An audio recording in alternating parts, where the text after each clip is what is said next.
I think it's important to recognize that this is a scary time to be a journalist, right? And I think there's a feeling that we collectively as civil society don't always have their back.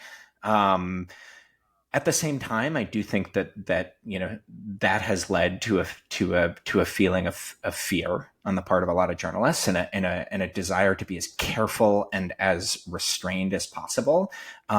In my view, a lot of that has been overreaction, right? When you have an autocrat in the White House, obviously you need to be really careful, right? You need to Yes. be, all good journalists are very careful about what they say all the time. It is extra true when you face that threat of retaliation. At the same time, as with any form of anticipatory obedience, right, obeying in advance, when the media does it, it just gets worse. I'm Kimberly Atkins Stohr, and this is Justice by Design, where we talk to the people doing the work, the hard work of making sure that justice happens, because it doesn't happen on its own, especially right now when our democracy is at stake. I just want to take a moment at the top to thank everyone for the well wishes. As you know, I was taken out by the flu for 2 solid weeks. I'm loath to miss an episode, but this really was bad. I had to go to urgent care twice. It is no joke. So please, please, please mask up, get your flu shot if you haven't. This year's strain is terrible. And especially given where the federal government is headed on public health, you really need to take it in your own hands right now. And please do that. But thank you again for all the well wishes. So during the time that I've been gone, and before that, and even now, the number one question that I have been asked by my listeners of this podcast, by people who see me on MSNBC or read my columns in the Boston Globe, has been, what do we do? What do we do as we watch the federal government being taken over by autocrats? What do we do in the midst of this constitutional crisis? What do we do to protect our democracy? These are big questions, and that is why today I'm so glad to be joined by Ben Raderstorf of Protect Democracy. Ben, thank you for joining me. It is so great to be here. Thank you for having me. So just take a moment to introduce yourself to our listeners. What do you do there at Protect Democracy? Yeah, so it's really nice to be introduced to everybody listening and watching. So Ben Raderstorf, I'm a policy advocate with a group called Protect Democracy. We are an anti-authoritarian organization. Our mission is to prevent the United States from declining into a more authoritarian form of government. Full stop. That's what we do. We do what it says in the tin. My work at Protect Democracy, the biggest thing that I work on is I run our If You Can Keep It newsletter. I imagine this is perhaps a Boston-centric crowd may know the potentially apocryphal story when Ben Franklin left the Constitutional Convention. He was asked, "What sort of government did you create? Monarchy, an empire? What is it?" And he said, "A republic, if you can keep it." We are in that moment right now. So the newsletter, this Substack publication that we write, it's designed to be an analysis and action platform. So what do you, regardless of who you are, right? If you are from a staffer in the Senate to a mom in the suburbs who wants to know what you can do to help, that's what this platform is there to do. And we try to keep people armed and informed so they are ready to participate in our democracy in this critical moment. And it is a great newsletter. You really ought to subscribe. We will put the link in the show notes for this podcast episode so you can find it easily. And I have to say, Ben, one reason why I wanted you to join me was because I do appreciate what you write, particularly in last week's edition that was entitled How to Brace for Friday Night Massacres. And you're talking about the efforts to purge the government of anyone who is not a loyalist to Donald Trump. And that's horrifying. But I think that reading this, it goes so much broader than that. And it serves to help answer the question of what do we do? And it's not just about the action, which we will get to in a minute, but it's even just how we think about and frame what is going on, because it's a lot, right? It's overwhelming. That's by design. But that doesn't mean that you should tune out or feel overcome or feel like it's just too much to tackle. It's exactly not that. It is not this strategy that is being employed by the Trump administration is not one of strength. In my opinion, it's one that shows an awful lot of weakness. But sort of just to start off our conversation, what do you say to people who are feeling overwhelmed about how they should think about what they see in the news every day? Yeah. I'd say two things. So first, I hear you. I understand you. I feel the same. Anyone who cares about our democracy is feeling the same set of emotions right now. It is overwhelming. It is, frankly, we are in uncharted territories in so many different ways. We are living through one of the most pivotal times in American history, certainly in the last century. Um, at the same time, the other thing I think we all need to know and hold is that that sense of feeling overwhelmed, of feeling like it's all just too much, that is deliberate. That is what Donald Trump and the people around him want you to feel, right? It is a strategy. They are trying to construct an image that this is all fait accompli, right? That the things that they're doing, the takeover is already complete. That anybody who wants to present a different option for our democracy, wants to be in opposition in any meaningful way, they want us to feel like we might as well just go pack up and go home. And obviously that is not true, right? So to the degree that we can hold both of those things in our head, right? This is a very scary moment. And the sense of paralysis that may lead us to, it's how we lose. Exactly, exactly. I mean, I think one thing, I mean, I'm a lawyer, so I've been focusing a lot on the Yeah. legal challenges and what's going on. And one point of frustration for me has been people when we see this flurry of litigation against the lawless and unconstitutional actions that are being carried out that lead to authoritarianism. Yeah. Um, People who will say, legal pundits who I deeply respect will say, so yes, you have these orders, but then what? Then what he when Right. he ignores them, what do you do? Hold him in contempt. Well, Pam Bondi will tell the Marshal Service to ignore those orders, and it's not it really treating it like a fait accompli. And like, Right. first of all, no, the Constitution and the laws still mean something. They Right. still mean something, and this is important. Secondly, um, for that to happen, for the attorney general, for if the president is relying on the attorney general to give an illegal order to federal marshals to not do their jobs, we're at the point where at that point we should be talking about people getting impeached. We Right. already probably should be. But the people have power. I keep asserting to people that this is a government of the people. The first three words in the Constitution are "we the people." So, Yeah. how do people not lose hope, not feel overwhelmed, and not feel like, oh, well, all of the levers that we can use are in the hands of people who support Trump? Yeah. So I find it really helpful to the degree that you can to step back and think about the longer term, the bigger picture. What Trump and the MAGA faction are trying to do, they're trying to construct something that political scientists call a competitive autocracy, right? So Stephen Levitsky and Luke Wei, Steve is in Cambridge. He's your neighbor, but he.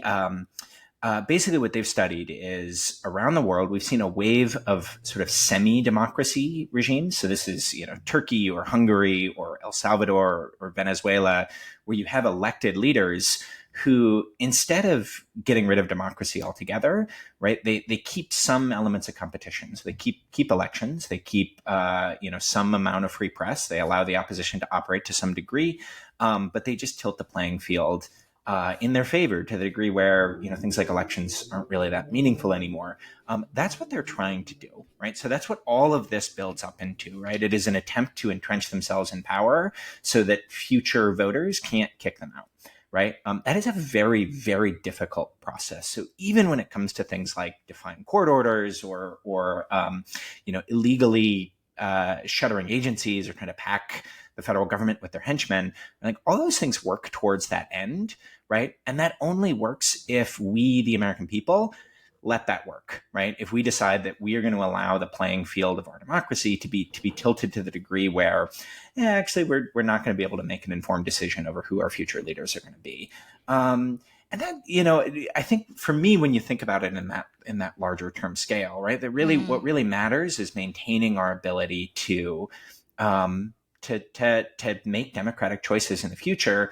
And there are so many steps between here and there, right, where they have to succeed, and democracy has to fail. Um, it's really scary, right? Each step gets darker. Each domino that falls makes the next one more likely to fall. But still reminding ourselves that this is the very beginning of a very long process can help. For me, it helps steel myself for what's coming. Right? That we need to be prepared for the long haul here, and um, even the erosions that we're seeing, right? They are the beginning, not the end. yeah, I think that that is so wise because not only is this something that is going to take time, it is multifaceted, right? Yeah. I'm focusing a lot on the legal challenges, what the laws say, what the Constitution says, what rules are being broken. There's also the political aspect of it. We have, the we have the Congress as a check on the executive, just like we have the judiciary as a check on the executive. We have outside groups and organizations like yours who are Mhm. working to promote democracy on those fronts and more. We have citizens, including the federal members of the federal workforce themselves, who are pushing back on this. So it's not easy to comprehend in a quick, easy soundbite way, and it's very complicated. Um, and it's going to take a long time, and that can make it feel, on the one hand, that can make it feel overwhelming. But if you understand that and you can hold tight, knowing that there are people working really, really hard to protect our democracy, I think that that makes it easier to feel engaged, easier to not get discouraged, and easier to believe that our democracy still withstands until it doesn't, Yeah. right? Yeah, and there's no hard line, right, between Hmm. democracy and not being a democracy anymore. Right. That's part of the problem, right? The gradual erosion makes it harder to see and stop. There's not, the final breach that we stand in front of, but it also means that that the fight is never lost, right? Yeah. That things can move forward and backwards, and they get harder and they get worse, but nothing Yep. is irreversible, right? Yep. And I really like. I think it was the Polish opposition in the 1980s. The opposition to Polish communism. Right when there was sort of big crackdowns, the saying that they would rely on was, the winter may be yours, but the spring will be ours. Mm, And remembering that, as much as this is a dark time that we are going through, right, we can together create a better, more vibrant, more representative and functional democracy on the other side of that. And I hold a lot of hope and faith that is still where, in the long term, this is going. so I want to hit on some of the points you made, more tangible action items that people can do. Yeah. And you said first, name it to tame it. What do you Mm-hmm. mean by that? So a lot of what like I said earlier, a lot of what they're trying to do is to present things as overwhelming, right? As to to move so quickly that the rest of us are not able to keep up, and then we all just sort of give up. When we can identify those patterns, those tactics that they're using, they're not complicated, right? The idea that they tend to fire, they tend to make particularly scandalous actions on Friday nights, right? They're firing January 6 prosecutors or the inspectors general, right? Like they do those on Friday nights because they want to feel like by Monday morning that we've all just sort of accepted it and moved on, right? If we can point to that, the fact that that's what they're doing, it helps rob that sort of surprise and shock and awe, right? And naming what's going on helps us recognize the ways in which, frankly, they're attempting to manipulate us and to manipulate our reactions. And then we can respond more rationally, more calmly, more directly. Yeah. And you said, second, be loud about what you're going to Yes. do about it. Yeah. Right. Talk a little more of And that about and this that. is something. This is something that I think is something that it's hard for all of us, right? Like I struggle to remind myself it's not enough to just say this is bad, right? What is the action item I'm going to take? And all of us all of us can take action in ways big and small, right? For some of this, that may just be calling our elected representatives. Mm-hmm. And trust me, I know people say this and it feels empty and it feels worthless, especially Yeah. if you don't politically agree with your representatives, but they are paying attention, right? There is nothing that members of Congress track more closely than how many phone calls did we get about that question, right? It's slow, it's frustrating, it's painful, but it works, right? So, Yes, it does. It level one does. might be calling your representatives. Level two might be, starting to, attend a protest locally, or attend a meeting of a group there's growing grassroots groups that are organizing on the local level, right? Starting to organize yourself, right? Building connections with your local electeds or other people in your community who care about politics, about our democracy, about different issues, right? Just starting to show up, right? And every outrage say, this bad thing is happening. In response, I'm going to this meeting on Thursday. I hope other people will come with me, right? And finding some way to turn outrage into action, it can feel symbolic, right?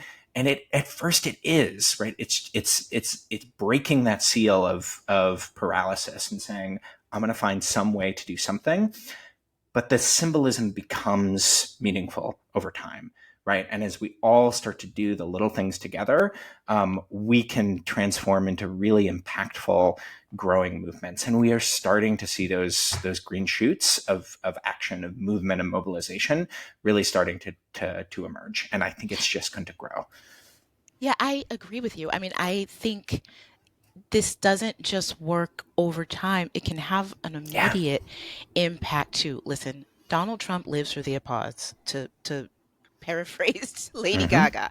He wants to have the biggest crowds, to be the most popular president, to be for everybody to love him. And if he is being roundly panned by the American public, that will brush him back.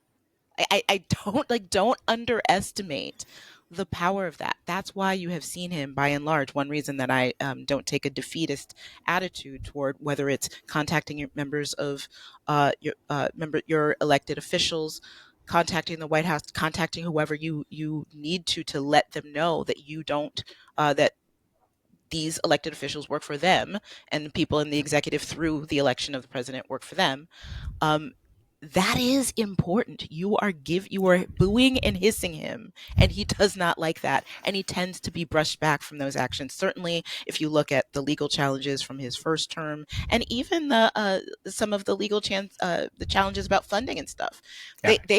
the court, they have been listening to the courts, and they have been being pushed back, and they realize that these things are not landing well. So I think it's important to your voice is so important. Don't underestimate that. But I Yeah. want to, Ben, get to your third point, which is don't buy into irreversibility. You touched on that a little bit earlier, but say more. Yeah. So, I mean, this is a moment of darkness, of crisis on a lot of levels for our democracy.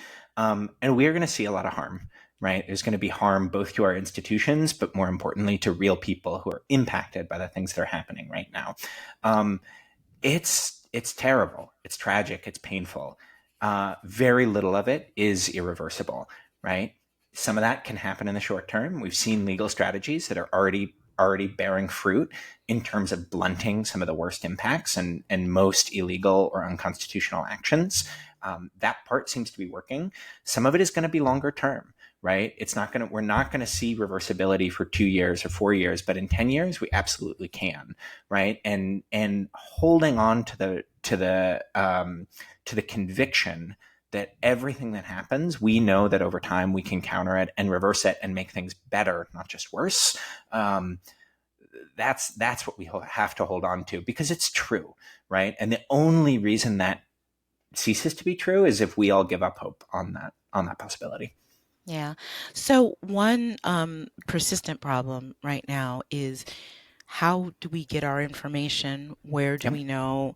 How do we know that it is information that we can trust? As a journalist, I am constantly frustrated about the inability of journalists to frame things accurately, give proper context, um, and really understand the things that they are writing about when it's literally their job to inform other people, and they seem so often themselves to be uninformed. I focus on how uninformed they are about the legal the legal challenges and what they mean and what each order that comes out means and what it doesn't mean, but even more broadly, the political implications, how it's actually harming the most vulnerable people, which is such a part of the conversation is crucially absent in this. The way LGBTQ kids are being isolated and targeted and scapegoated, the way that migrants are being treated in a completely inhuman way. At least in the first administration, the separation of kids seemed to be the bridge that was too Right. far, and that caught the media's attention. We are not seeing that same energy being paid to the cruelty. So, where do people turn to get their information, and how can journalists be better? Yeah. So I'll take those in different places, right? Okay. So the first half of that question, where can people get their information? The truth is the best way to do it is a diverse set of information sources, right? So any individual outlet, any individual reporter is struggling to cover this moment. But as a whole, right, we have never had better access to information about what is going on, right? You have to piece it together from mainstream outlets, there's a lot of really good startup publications like Status News or the Bulwark or Popular Information, right? Largely newsletter-based journalistic outlets that are doing incredible work, right? So find a diverse set of journalistic resources to subscribe to support, to encourage, to give your resources to, and don't stay within the information flows that you're mostly used to. Yeah. The big caution I give everybody right now is we are living in a moment where social media's role as an information arbiter is fragile. And for those of us who've often relied on social media platforms to be our aggregators, especially Twitter, now X, we are seeing the dangers of that and how this sort of political manipulation of a platform can really warp our reality. If you're not moving to Blue Sky, I highly recommend. It in terms of an algorithmic platform, it is much closer to neutrality than the Muskified Twitter. Sure. But in general, I think we're seeing the weakness of social media as a sole source of information. So it takes a lot more Yeah. work to find good information, but it's out there, and certainly I hope people will subscribe to it if you can keep it. We see ourselves as one small part of a much larger effort to provide really rigorous analysis, reporting, information about this moment, and there's so many other Yeah. people who are doing it. There is a lot of good independent journalism happening right now. And before we get to the point about the media, I also want to Yeah. caution people on social media. You got to take breaks from it. I Yes. have taken breaks from it too. And one trap that I am trying not to fall into is there is a tendency, even on Blue Sky, for the people who are all on the same side of the fight to start arguing with each other, Yep. arguing about semantics, arguing about approach and Tactics. tactics Yep. and all. No, that is not what we need to be doing. We need Yep. to all be doing our parts. There is work for everyone to do. Yep. There is space for everyone. And the more unite, I'm not saying that people can't honestly disagree about things. Of course you can. But Totally. social media feeds on that. There are also a lot of bots on Blue Sky, frankly, that foment discord. And that's really annoying. I see them on my posts and other things just trying to Totally. start up an argument. So you have to be really careful with that. And yes, use it to consume information smartly, but don't let it devolve into something that is not helpful and actually harmful. Sorry, I didn't mean to keep Yeah. butting into No, your no. answers. But Well, talk a so little bit about journalism more yeah, broadly. for journalists, I actually have a lot of, frankly, I have a lot of sympathy for the challenge of being, especially a mainstream journalist in this Yeah. moment. Um, we are in an environment where there is an authoritarian presidency in the White House, and they have shown both historically and recently a willingness to use every tool at their disposal to try to censor and retaliate against unfavorable coverage. That is a reality. right? We have a post I think last week on If You Can Keep It that explores the long history of the Trump administration using different tools to try to censor free expression through the press. The most recent example of that, folks may have seen, there's been an effort to retaliate against the Associated Press because they refused to call it the Gulf of America, right? Sort of naked violations of the First Amendment.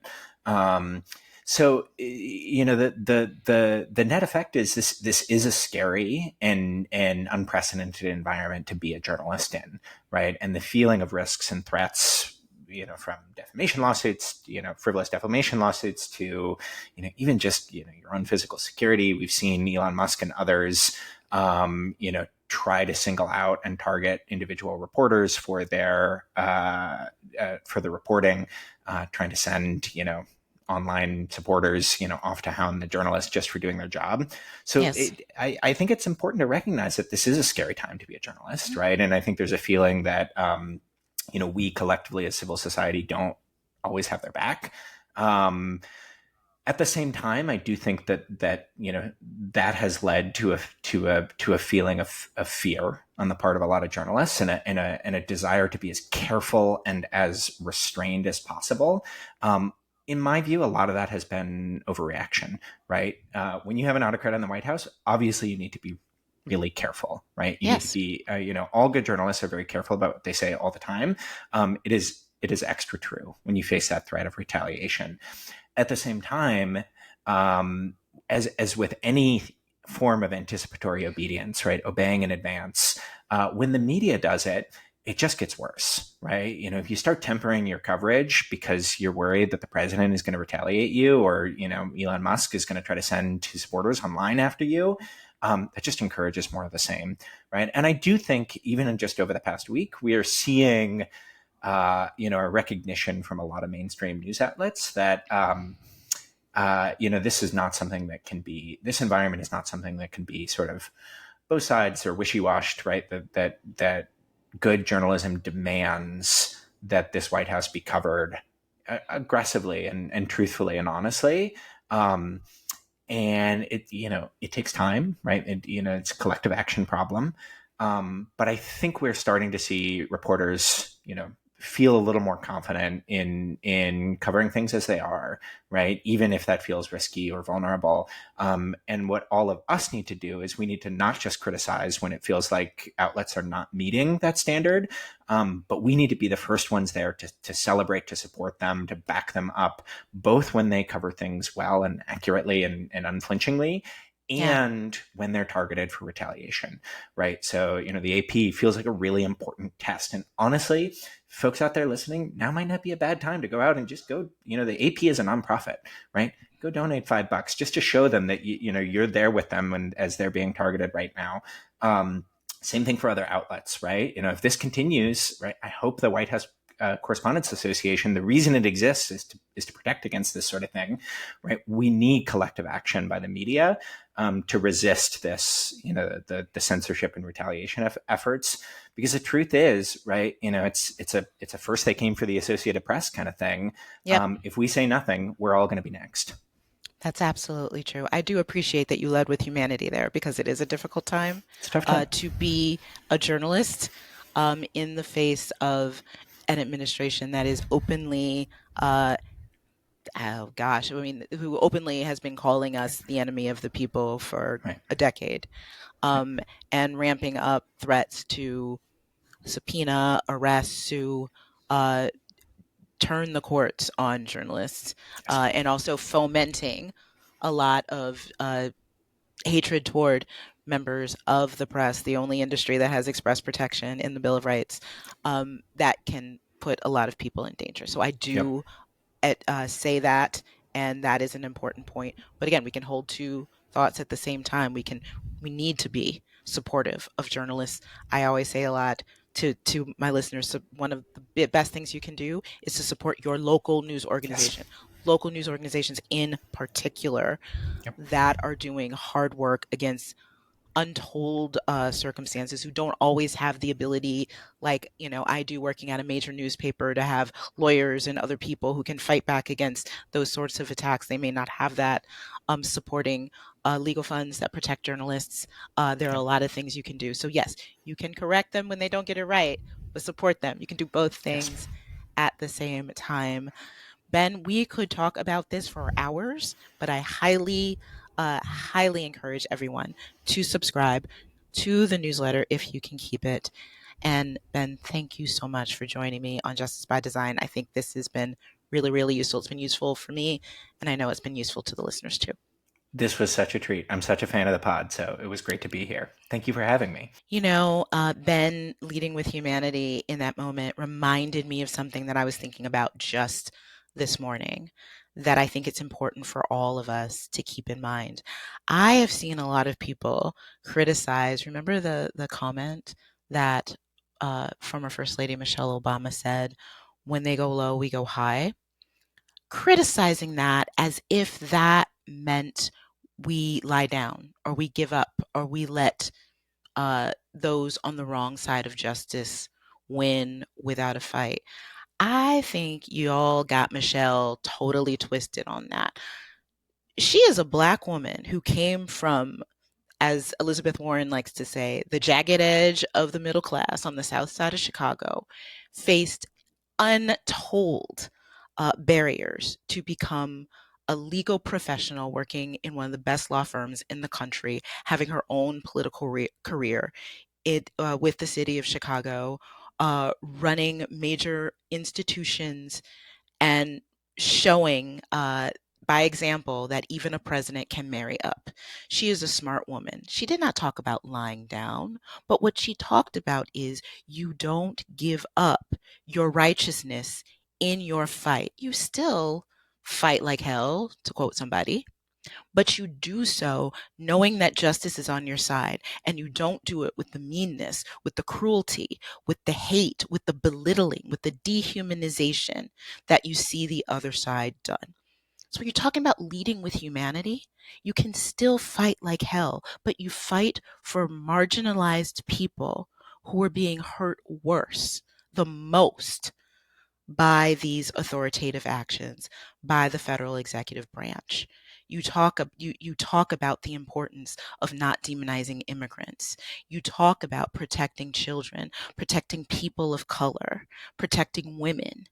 You talk about protecting people who are not going to be able to, who are going to have to make hard decisions between groceries and paying their bills as inflation continues to skyrocket, because it's the billionaires who are benefiting and not the people who need the help most from their federal government, people who have paid their taxes, paid into Medicare, paid into Social Security, done all the things that they're supposed to do, followed the rules that Americans are expected to follow. And now they are getting trampled over by an administration that only cares about power and enriching themselves. That's the fight. That's going high. So keep that humanity, keep that righteousness front of mind as we fight, and do exactly like Michelle Obama said, go high, because they're going low, so low that they won't even let democracy stand in their way. Thank you so much for listening to Justice by Design. Don't forget to follow the podcast wherever you get your pods. And you can also check it out on YouTube at the Politicon channel if you want to watch our conversations going back. Oh, we've been doing this for months now. This has been great. I really appreciate all the positive feedback. You can always help by giving 5 stars wherever you get your podcasts, Apple Podcasts, Spotify, wherever you do it. Give it a 5-star rating because that helps other people find it too. I will be back next week. See you then on Justice by Design.